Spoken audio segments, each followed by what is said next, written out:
ഓം ശാന്തി. 1-3-26 പ്രഭാതമുരളി അവ്യക്ത BapDada revise 9-3-2009 Madhuban. പരമാത്മാവിൻ്റെ കൂട്ടുകെട്ടിൻ്റെ നിറത്തിൻ്റെയും combined സ്വരൂപത്തിൻ്റെയും യഥാർത്ഥ holy ആഘോഷിക്കൂ. ഇന്ന് ഹോളിയസ്റ്റായ ബാബ തൻ്റെ ഹോളിയായ കുട്ടികളുമായി ഹോളി ആഘോഷിക്കുവാൻ വന്നിരിക്കുന്നു. എല്ലാ കുട്ടികളും ഹോളിയായ കുട്ടികളാണ്. നിങ്ങളെല്ലാവരും ഹോളി ആഘോഷിക്കുവാൻ വന്നിരിക്കുകയാണ്. ചിന്തിക്കൂ, ഹോളിയായ ആത്മാക്കളായ നിങ്ങളുടെ മേൽ ഏതൊരു നിറം പതിഞ്ഞപ്പോഴാണ് ഹോളിയായി മാറിയത്? നിറങ്ങൾ അനേകമുണ്ട്.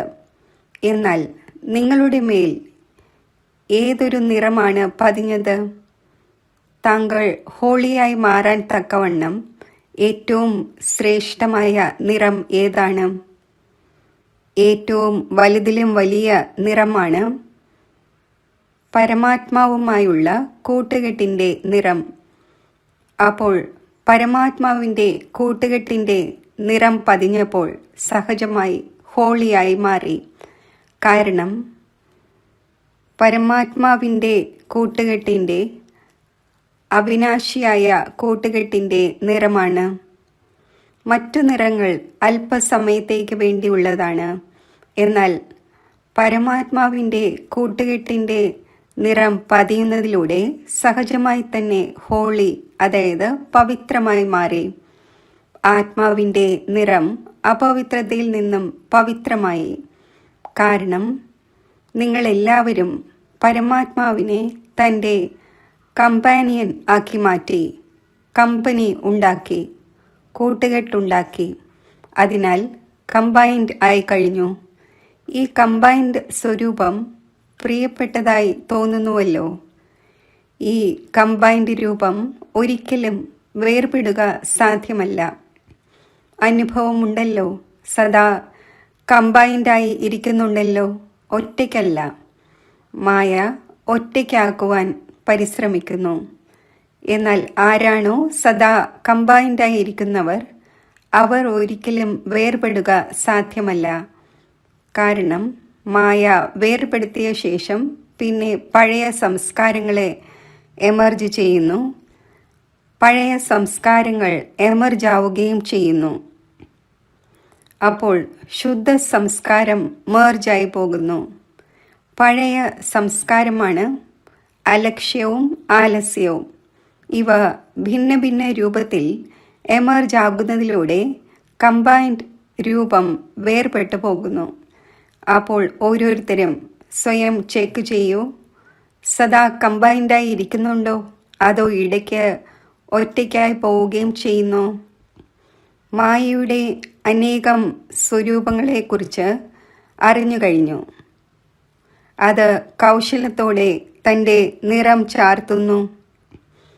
വേർപെടുക എന്നാൽ മായയുടെ നിറത്തിൽ നിറം പിടിക്കുക എന്നർത്ഥം. ഈ അലക്ഷ്യവും ആലസ്യവും വളരെയധികം ഭിന്ന ഭിന്ന രൂപത്തിൽ വരുന്നു.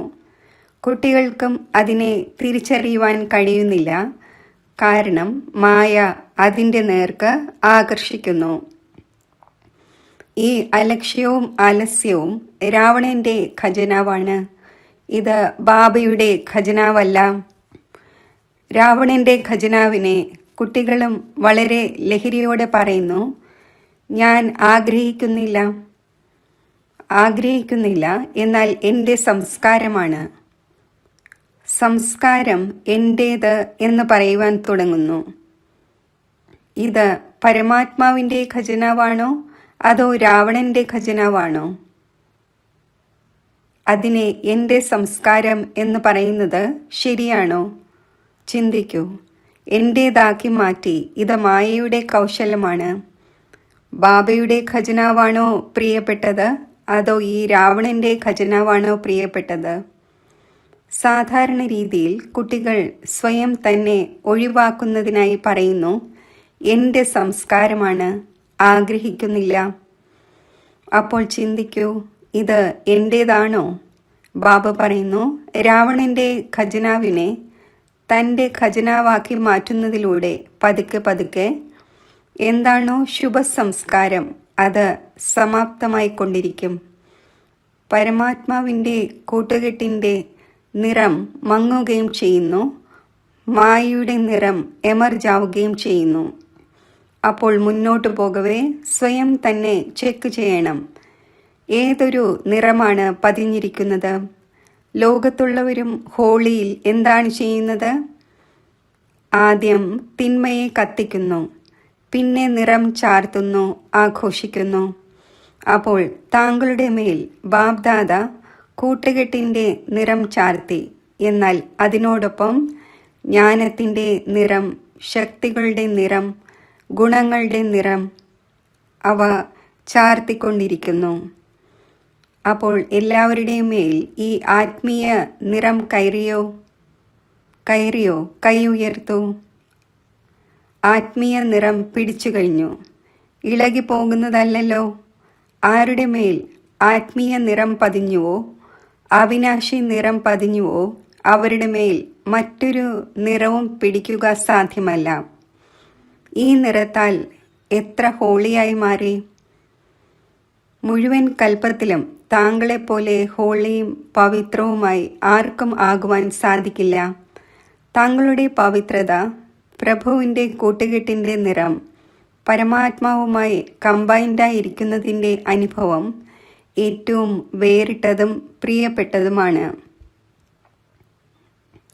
മറ്റാരെല്ലാം ഹോളിയും പവിത്രവുമാകുന്നു, അവരുടെ ശരീരം പവിത്രമാകുന്നില്ല, ആത്മാവ് പവിത്രമാകുന്നു.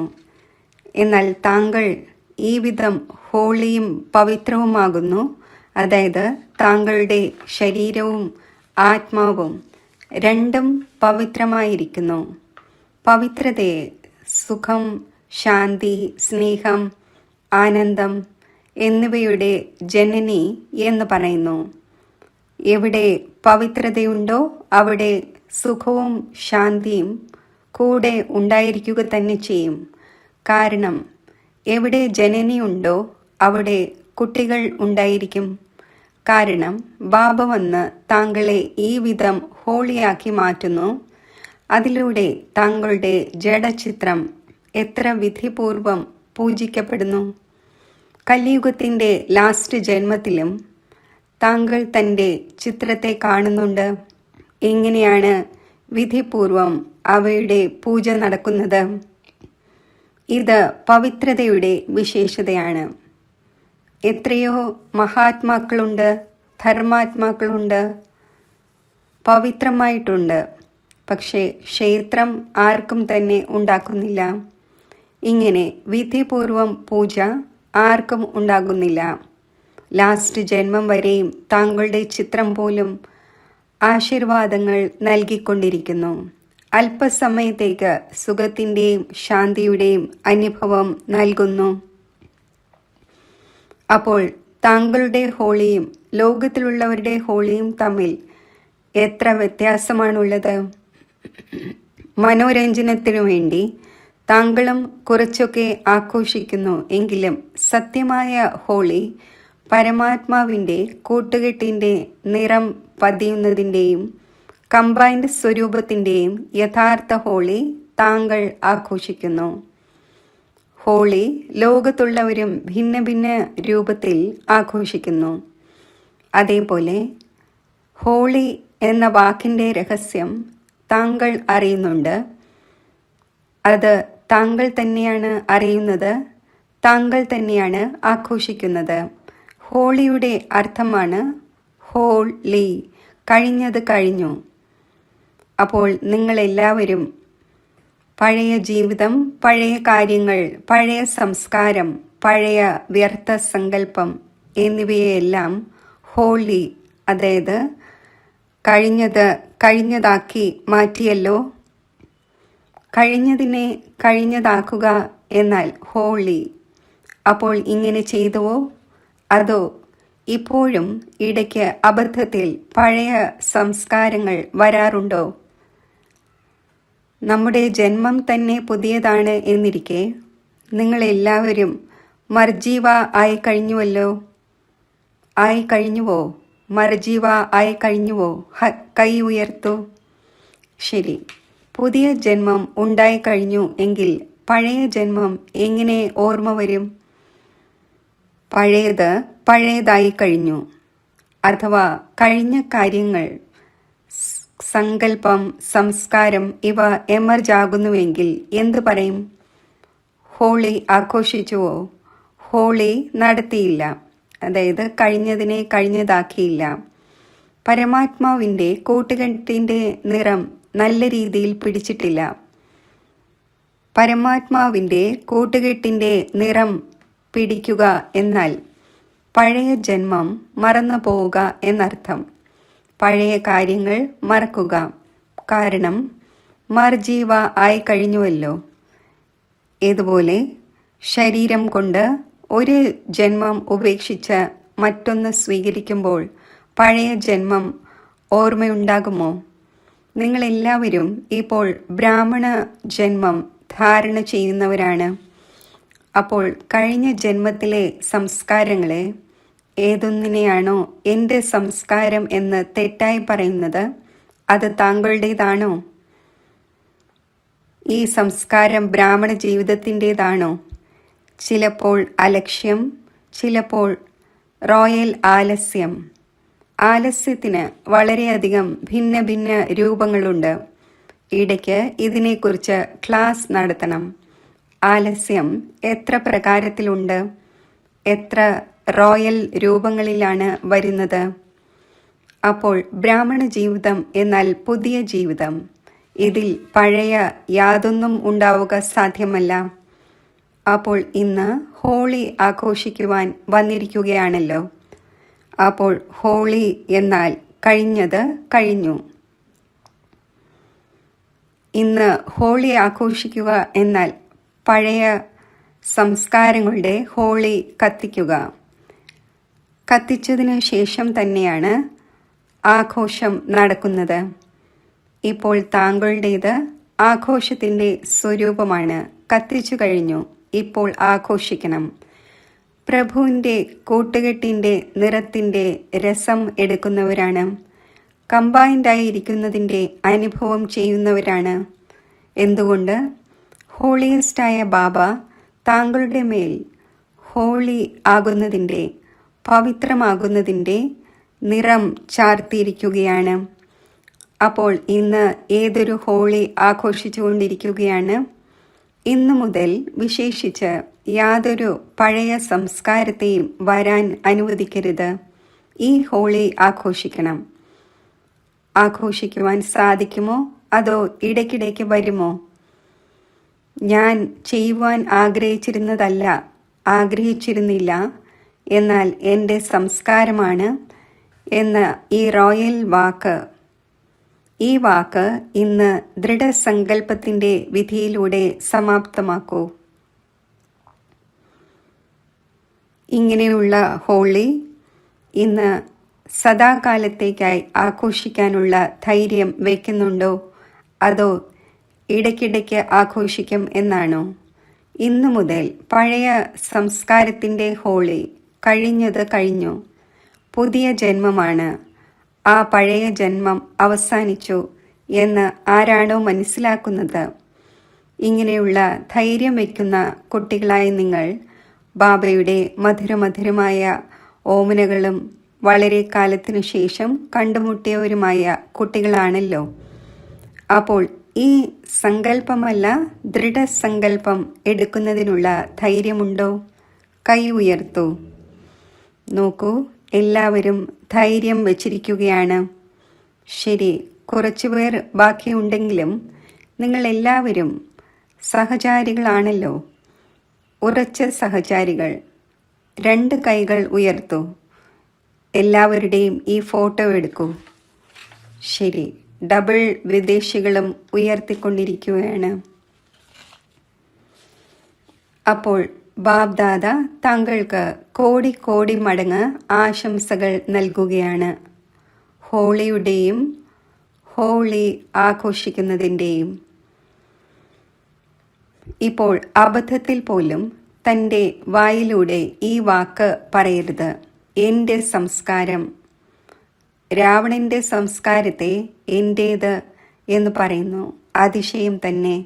രാവണന് ശത്രു എന്നാണ് പറയുന്നത്. ശത്രുവിൻ്റെ ഖജനാവിനെ തൻ്റേതാക്കി മാറ്റുക എന്നത് ആശ്ചര്യത്തിൻ്റെ കാര്യമാണ്. താങ്കൾക്കും ആശ്ചര്യം തോന്നുന്നുണ്ടല്ലോ എന്താണ് പറയുന്നതെന്ന്. അബദ്ധത്തിൽ പറഞ്ഞു പോകുന്നു, പറയുന്നു, പിന്നെ ഉള്ളിൽ മനസ്സ് വേദനിക്കുകയും ചെയ്യുന്നു, തിരിച്ചറിയുകയും ചെയ്യുന്നു, ബാബയോട് സംസാരിക്കുകയും ചെയ്യുന്നു, മാപ്പും വാങ്ങുന്നു. ബാബ നാളെ മുതൽ ചെയ്യില്ല ചെയ്യില്ല എന്നിട്ടും ചെയ്യുന്നു. ഇപ്പോൾ ബാബ്ദാദ എന്ത് ചെയ്യട്ടെ? നോക്കിക്കൊണ്ടിരിക്കണമോ? ഇപ്പോൾ ഈ വാക്കിൻ്റെ ഹോളി കത്തിക്കൂ. നോക്കൂ, കത്തിക്കുന്നതിലും ഒരു വളരെ നല്ല കാര്യം പറയുന്നു. കോക്കി, ഒരു പലഹാരത്തെ നൂലിൽ കെട്ടി വയ്ക്കുന്നു. എപ്പോഴാണോ പലഹാരം പാകമാകുന്നത് അപ്പോൾ പുറത്തെടുക്കുന്നു. പലഹാരം പാകമാകുന്നു, എന്നാൽ കോക്കി കത്തുന്നില്ല. ഈ അടയാളവും താങ്കൾ ആദ്യം പഠിച്ച പാഠമാണ്. ആത്മാവ് അവിനാശിയാണ്, ശരീരം വിനാശിയാണ്, അതിൻ്റേത് ഉണ്ടാക്കിയിരിക്കുകയാണ്. അപ്പോൾ ബാബ്ദാദ കാണുന്നു, ഈ ഉത്സവങ്ങൾ അഥവാ ശാസ്ത്രങ്ങൾ ഉണ്ടാക്കുന്ന കുട്ടികളുടെയും അതിശയം കുറവൊന്നുമല്ല. അവരും ബാബയുടെ കുട്ടികൾ തന്നെയാണ്. എന്നാൽ താങ്കൾ സിഖിലതയാണ്. അതിൽ മാവിൽ ഉപ്പ് പോലെയാണ് ഉള്ളതെങ്കിലും ഉണ്ടാക്കിയിരിക്കുന്നത് വളരെ രമണീകമാണ്. താങ്കൾ നോക്കൂ, ഓരോ ഉത്സവത്തിൻ്റെയും സ്മാരകം ഉണ്ടാക്കിയിട്ടുണ്ട്. എന്നാൽ പല കാര്യങ്ങളും സൂക്ഷ്മമാണ്. അതിന് സ്ഥൂല രൂപം നൽകിയിരിക്കുന്നു. എന്നാൽ സ്മാരകം ഉണ്ടാക്കിയിരിക്കുകയാണല്ലോ. ഭക്തിയിലും കുറവൊന്നും വരുത്തിയിട്ടില്ല. ഭക്തി ദ്വാപര കലിയുഗത്തിൽ ഏതായാലും എന്തെങ്കിലുമൊക്കെ സ്മൃതിയുടെ കാര്യങ്ങൾ നിലനിർത്തി അതിവികാരി ആകുന്നതിൽ നിന്നും രക്ഷിച്ചു. അപ്പോൾ ബാബ്ദാദ ഈ സാമഗ്രികളും ഉത്സവങ്ങളും അല്ലെങ്കിൽ ശാസ്ത്രങ്ങളും ഉണ്ടാക്കുന്നവർക്കും അതിനുള്ള ഫലം നൽകുന്നു. ഏതായാലും ഭക്തിയിൽ കുറച്ചൊക്കെ ഓർമ്മിക്കുന്നു, വികാരങ്ങളിൽ നിന്നും അല്പസമയത്തേക്ക് രക്ഷപ്പെടുന്നു. അപ്പോൾ താങ്കൾ ഇന്ന് ഏതൊരു ഹോളി ആഘോഷിച്ചു? ഏതൊരു ഹോളി ആഘോഷിച്ചു? ഹോളി കഴിഞ്ഞത് കഴിഞ്ഞു. എല്ലാവരും പറയൂ ഹോളി എന്ന്. ഇങ്ങനെ ചെയ്യൂ. കൈകൊണ്ട് ആംഗ്യം കാണിച്ചു. ഹോളി ഉറപ്പാണല്ലോ. ആഘോഷിച്ചോ? ആഘോഷിച്ചുവോ? ശരി. വീണ്ടും നാളെ മായ വരും. കാരണം മായയും കേട്ടുകൊണ്ടിരിക്കുകയാണ്. എന്നാൽ താങ്കൾ അങ്ങനെ ചെയ്യരുത്. രസം ഉണ്ടല്ലോ, ഇതിൽ രസം ഉണ്ടല്ലോ. അപ്പോൾ രസത്തിൽ ഇരിക്കണം. ബാബയുടെ ഓർമ്മ വയ്ക്കണം. അപ്പോൾ ബാബ നമ്മളിൽ എത്ര ആത്മീയ നിറം ചാർത്തിക്കൊണ്ടിരിക്കുകയാണ്. അതിലൂടെ താങ്കൾ ഹോളി ഹംസമായി മാറി. ഹോളി ഹംസം എന്നാൽ നിർണയശക്തിയുള്ള ഹോളി ഹംസം. ഏതെങ്കിലും കാര്യം ചെയ്യുമ്പോൾ ഒരു സീറ്റ് ഫിക്സ് ചെയ്യൂ. ആദ്യം ആ സീറ്റിൽ സെറ്റായ ശേഷം നിർണയിക്കൂ. ആ സീറ്റ് എന്താണെന്നറിയാം. ആ സീറ്റാണ് ത്രികാലദർശിയുടെ സീറ്റ്. ആദ്യം ത്രികാലദർശിയുടെ സീറ്റിൽ സെറ്റായി 3 കാലങ്ങളെയും നോക്കൂ. കേവലം വർത്തമാനമല്ല, ആദി മധ്യ അന്ത്യം 3 കാലങ്ങളെയും നോക്കൂ. 3 കാലങ്ങളിലും നേട്ടമുണ്ടോ അതോ നഷ്ടമാണോ? ചില കുട്ടികൾ വളരെ സമർത്ഥരാണ്. സാമർഥ്യം കേൾപ്പിക്കട്ടെ. എന്താണ് പറയുന്നത്? ഈ കാര്യം നടത്തണമായിരുന്നുവല്ലോ, അതിനാൽ കാര്യം ചെയ്തു. പിന്നെ ചെയ്യുവാൻ പാടില്ലാത്തതാണ് എന്ന് ഞാൻ മനസ്സിലാക്കുന്നുണ്ട്, എന്നാൽ ചെയ്തു പോയി. പക്ഷേ ചെയ്തു പോയെങ്കിൽ കർമ്മത്തിൻ്റെ ഫലം ലഭിക്കുമല്ലോ. അപ്പോൾ സാമർഥ്യം കാണിക്കരുത്. ബാബയെ വളരെയധികം സ്വാധീനിക്കുന്നു. തെറ്റ് ചെയ്യുന്നുവല്ലോ, പിന്നെ ബാബ്ദാദയെ ഇങ്ങനെയുള്ള കാര്യങ്ങൾ കേൾപ്പിക്കുന്നു. ബാബ, അങ്ങ് ദയാഹൃദയനാണല്ലോ, അങ്ങ് ക്ഷമയുടെ സാഗരമാണല്ലോ. ബാബയെയും ഇത് ഓർമ്മിപ്പിക്കുന്നു. താങ്കൾ ആരാണ്? താങ്കൾ പറഞ്ഞിട്ടുണ്ടല്ലോ, എന്നെ കേൾപ്പിച്ച് ഇല്ലാതാക്കൂ എന്ന്. എന്നാൽ തിരിച്ചറിവോടുകൂടി കേൾപ്പിച്ച ശേഷം ഇല്ലായ്മ ചെയ്യൂ. ഒരു വാക്ക് ഉറപ്പിക്കുകയാണ്. കേൾപ്പിക്കുന്നുണ്ട്, പക്ഷേ ആദ്യം ദൃഢസങ്കല്പത്തോടെ സ്വപരിവർത്തനം ചെയ്ത ശേഷം പിന്നെ കേൾപ്പിക്കൂ. വളരെയധികം സ്വാധീനിക്കുന്നു. താങ്കൾ പറഞ്ഞിട്ടുണ്ടല്ലോ, ബാബയെയും ഓർമ്മിപ്പിക്കുന്നു. താങ്കൾ ഇങ്ങനെ പറഞ്ഞിട്ടുണ്ടല്ലോ, താങ്കൾ ഇങ്ങനെ പറഞ്ഞിട്ടുണ്ടല്ലോ എന്ന്. വലിയ ബുദ്ധി സാമർഥ്യം കാണിക്കുന്നു. ഇപ്പോൾ ബുദ്ധി സാമർഥ്യം കാണിക്കരുത്, ധൈര്യം വെക്കണം. ചെയ്യുക തന്നെ വേണം. ചെയ്യാം ചെയ്യാം എന്ന് പറയരുത്. ബാബ്ദാദ മുഴുവൻ ദിവസത്തിലും ചെയ്യാം ചെയ്യാം എന്ന ഗീതം വളരെയധികം കേൾക്കുന്നു. ചെയ്യും, കാണിക്കും, ആയിത്തീരും. എന്നാൽ വേഗത എത്രയാണ്? ചെയ്യാം ചെയ്യാം എന്ന് പറയുന്നവർ ബാബയുടെ കൂടെ പോകുമോ? ബാബയാണെങ്കിൽ എവർ റെഡിയാണ്. ചെയ്യാം ചെയ്യാം എന്ന് പറയുന്നവർ എവർ റെഡി ആയിട്ടില്ല. അപ്പോൾ ബാബയുടെ കൂടെ എങ്ങനെ പോകും? നോക്കിക്കൊണ്ടിരിക്കും. ബാബയുടെ കൂടെ പോയിക്കൊണ്ടിരിക്കുകയാണെന്ന്. ബാബയ്ക്ക് ഓരോരോ കുട്ടിയോടും കോടി മടങ്ങ് സ്നേഹമുണ്ട്. എൻ്റെ കുട്ടികൾ കൂടെ വരാതിരിക്കുക എന്നത് ബാബ ആഗ്രഹിക്കുന്നില്ല. വീട്ടിലേക്ക് മടങ്ങുവാനുള്ള സമയം വന്നിരിക്കുകയാണ് എന്നിരിക്കെ വീട്ടിലേക്ക് പോവുകയില്ലേ? കാരണം വീട്ടിലേക്ക് പോയ ശേഷം രാജ്യത്തിലേക്ക് വരേണ്ടതുണ്ട്. വീട്ടിലേക്ക് കൂടെ പോവുകയില്ലെങ്കിൽ ബ്രഹ്മബാബയുടെ കൂടെ രാജ്യത്തിലും വരികയില്ല, പിന്നാലെയായിരിക്കും വരുന്നത്. അപ്പോൾ താങ്കളുടെ വാഗ്ദാനം എന്താണ്? കൂടെ പോകും എന്നാണോ, വരാം എന്നാണോ? അതിലും ചെയ്യാം ചെയ്യാം എന്നത് ചേർക്കും. എത്തിച്ചേരും. നോക്കണം, ബാബ തീർച്ചയായും എത്തിച്ചേരും. അപ്പോൾ ഈ ഭാഷ ഇപ്പോൾ സമാപ്തമാക്കൂ. ശരി. 4 ഭാഗത്തുമുള്ള എല്ലാ കുട്ടികളെയും ബാബ്ദാദ കണ്ടുകൊണ്ടിരിക്കുകയാണ്. ദൂരെ ഇരിക്കുകയാണെങ്കിലും സയൻസിൻ്റെ സാധനങ്ങളിലൂടെ മെജോറിറ്റി സ്ഥാനങ്ങളിലും സെൻറ്റേഴ്സിലും അവരും ബാബ്ദാദയെ കണ്ടുകൊണ്ടിരിക്കുന്നു. താങ്കൾ ടോളി കഴിക്കുന്നുവല്ലോ, അവരും ടോളി വിതരണം ചെയ്യുന്നു. അപ്പോൾ എല്ലാവരെയും ബാബ്ദാദ കണ്ടുകൊണ്ടിരിക്കുകയാണ്. എങ്ങനെയാണ് ദൂരെ ഇരുന്ന് സമീപത്തിൻ്റെ അനുഭവം ചെയ്തുകൊണ്ടിരിക്കുന്നത് എന്ന്.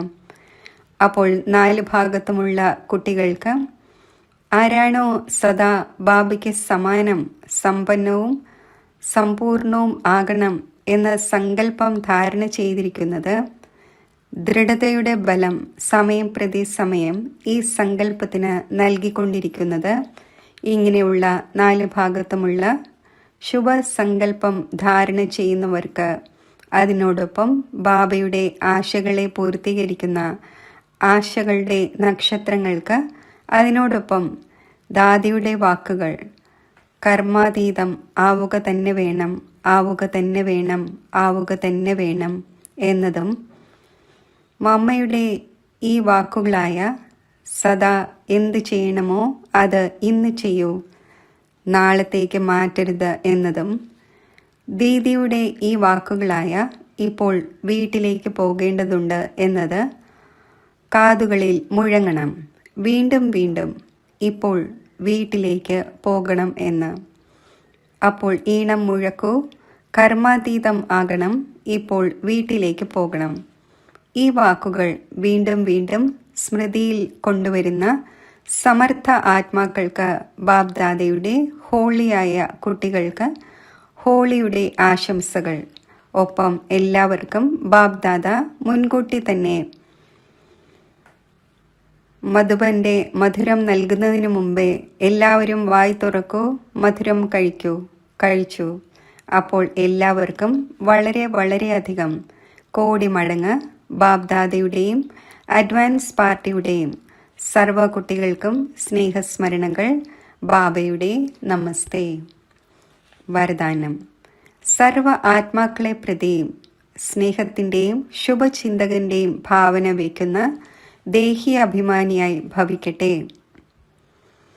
ഏതുപോലെ മഹിമ ചെയ്യുന്ന ആത്മാവിനെ പ്രതി സ്നേഹത്തിൻ്റെ ഭാവന ഉണ്ടായിരിക്കും, അതേപോലെ തന്നെ എപ്പോഴാണോ ആരെങ്കിലും ശിക്ഷണത്തിൻ്റെ സൂചന നൽകുന്നത്, അപ്പോൾ അവരിലും ആ ആത്മാവിനെ പ്രതി ഇങ്ങനെ സ്നേഹത്തിൻ്റെയും ശുഭചിന്തനത്തിൻ്റെയും ഭാവന ഉണ്ടായിരിക്കട്ടെ. ഇവർ എൻ്റെ കാര്യത്തിൽ വളരെ വളരെ ശുഭചിന്തകനാണ്. ഇങ്ങനെയുള്ള സ്ഥിതിയെയാണ് ദേഹി അഭിമാനി എന്ന് പറയുന്നത്. അഥവാ ദേഹി അഭിമാനി അല്ലെങ്കിൽ തീർച്ചയായും അഭിമാനം ഉണ്ട്. അഭിമാനമുള്ളവർക്ക് ഒരിക്കലും തൻ്റെ അപമാനം സഹിക്കുവാൻ സാധിക്കില്ല. സ്ലോഗൻ: സദാ പരമാത്മാ സ്നേഹത്തിൽ ലയിച്ചിരിക്കൂ, അപ്പോൾ ദുഃഖങ്ങളുടെ ലോകം മറന്നുപോകും. അവ്യക്ത സൂചന: നിശ്ചയത്തിൻ്റെ ഫൗണ്ടേഷൻ ശക്തമാക്കി സദാ നിർഭയവും നിശ്ചിന്തവും ആയിരിക്കൂ. ഏതെങ്കിലും മുതിർന്നവരുടെ കൈ കോർത്തിരിക്കുകയാണെങ്കിൽ ചെറിയവരുടെ സ്ഥിതി നിശ്ചിന്തം ആയിരിക്കും. താങ്കൾക്ക് ഈ നിശ്ചയമുണ്ട്, ഓരോ കർമ്മത്തിലും ബാബ്ദാദ എൻ്റെ കൂടെയുമുണ്ട്. നമ്മുടെ ഈ അലൗകിക ജീവിതത്തിൻ്റെ കൈ ആ ഒന്നിൻ്റെ കയ്യിലാണ്. അതായത് ജീവിതം ആ ഒന്നിനെ ഏൽപ്പിച്ചിരിക്കുകയാണ്. അപ്പോൾ ഉത്തരവാദിത്വം ആ ഒന്നിൻ്റേതാകുന്നു. എല്ലാ ഭാരവും ബാബയുടെ മേൽ വെച്ച് സ്വയം ഭാരരഹിതമാകൂ. അപ്പോൾ സദാ നിശ്ചിന്തമായിരിക്കും. ഓരോ കാര്യവും ആക്യുറേറ്റായി നടക്കും.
പാരാകി ബാബാ നിൻ സ്നേഹത്തിൻ നീർമുത്തിനായി പാരാകി ബാബാ നിൻ സ്നേഹത്തിൻ നീർമുത്തിനായി അലിരിൻ കരങ്ങൾ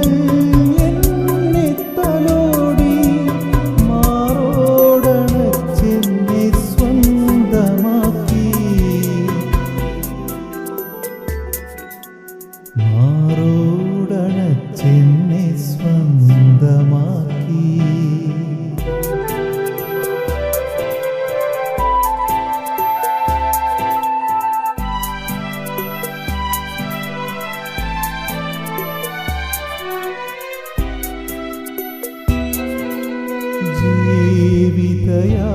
ജീവിതയാത്രയിലെന്നെ നയിച്ചു ഇടറാതെ പതറാതെ ചേർത്തു നിർത്തി